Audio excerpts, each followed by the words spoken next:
Let me guess. You're working a job right now, right? One that you probably got after completing that degree you worked so hard for at university. But here's the thing. You probably don't have much saved up. Your living expenses are through the roof, and you feel like you're barely scraping by. Maybe you even have some credit card debt that you're struggling to manage, and that pesky student loan hanging over your head. It feels like all your dreams of financial freedom, buying your dream house, traveling the world, paying off your parents' mortgage, are just that, dreams. And then you look around and see these young millionaires and billionaires, and you ask yourself, how did they do it? It doesn't seem fair. Maybe you think they were just lucky, born into money, or even cheated their way to success. And then there's you, stuck in a cycle of feeling like you're not smart enough, not lucky enough, or not wealthy enough to make those dreams come true. But what if I told you that you've been wrong all along? What if I told you that there's actually a way to change all of that? A science behind how money works that you've probably never been shown. Let me warn you though, the road to wealth isn't easy. It's filled with struggle, failure, and plenty of ups and downs. But if you stick with it, there's an opportunity for a level of financial freedom that you may have never thought possible. Still with me? Great. Let's dive in. Part 1. The lies you've been fed now. Let's talk about money. What do you really believe about it? Is it something you work hard for? Or is it something that's just handed to a lucky few? The truth is, most of what you think about money has been shaped by your environment, your upbringing, and the things you've been told. If you grew up in a family that didn't have much money, you might think you'll never have much either. Or maybe you decided that you would work your way out of that situation and make all the money you could, so you'd never go back to that place of financial struggle. The problem is, the system you've been taught doesn't really help you build wealth in the way you think it will. The truth is, the equation you've been following is all wrong. Here's the simple two-dimensional equation you've been taught. Money equals salary from a job. You're told that the sole purpose of your education is to get a good job and work hard to earn that salary.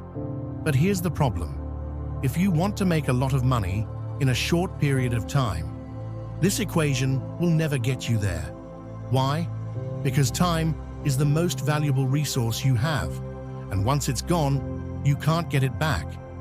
In a traditional job, the money you earn is directly tied to the amount of time you put in. If you earn $20 an hour and work 40 hours a week, it would take you almost 24 years to hit $1 million. But that doesn't account for taxes, living expenses, or inflation. If you're trying to become a millionaire through a regular job, it'll take you until you're old, and most of your time will be gone by the time you get there.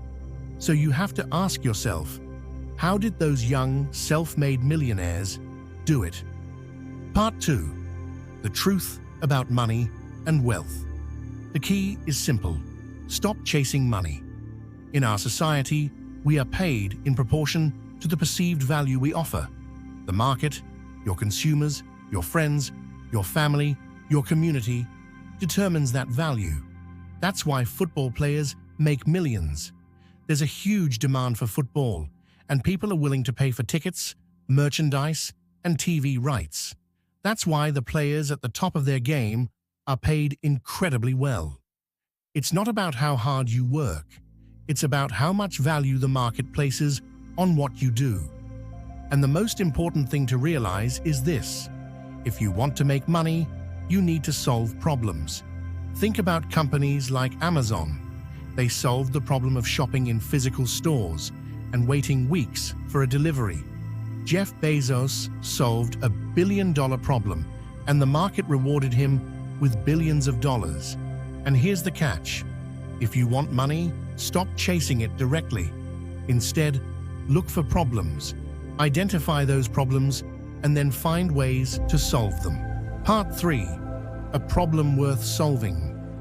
Let's talk about how you can scale your solution. You don't need to create the next Amazon or Facebook, but your solution should be scalable, something that can impact a large group of people. For example, a local restaurant isn't scalable.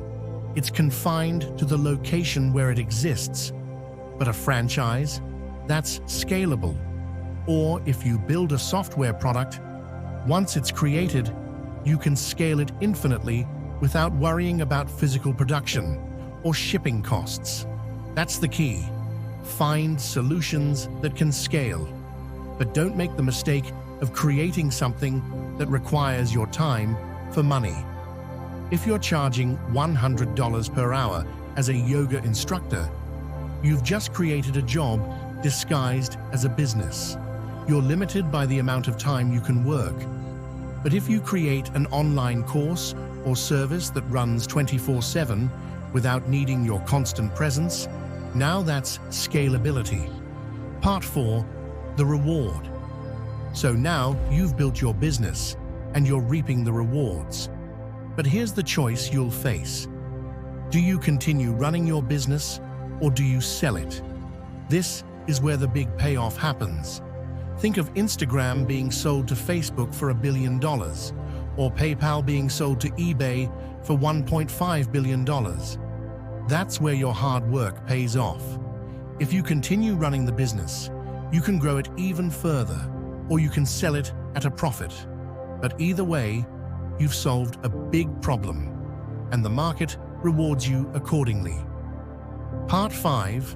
Your money or your life. But here's the real question. Why do you want money in the first place? It's never really about the money.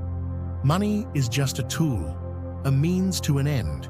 It's the freedom that money provides that matters. The freedom to live life on your own terms without worrying about bills or how you're going to pay for your next meal or vacation. So the question isn't whether or not you can build wealth. The question is whether you're willing to put in the work to solve big problems and create scalable solutions. I know this journey isn't easy. It's a lot of hard work, failure, and perseverance. And the truth is, most people will not make it. But those who do, they'll find themselves living a life of freedom and financial security. So what's the takeaway from this video? Stop chasing money. Start solving problems. Start creating scalable solutions. That's the equation for wealth. Thank you so much for watching this video all the way to the end. It means a lot to me, and I hope this changed the way you think about money and wealth. If you found value in this video, don't forget to like, comment, and share it with your friends. Your support means everything to me and helps this channel grow. And if you want to see more content like this, be sure to subscribe and hit that notification bell so you never miss an update. Thanks again, and I'll see you in the next video. Take care.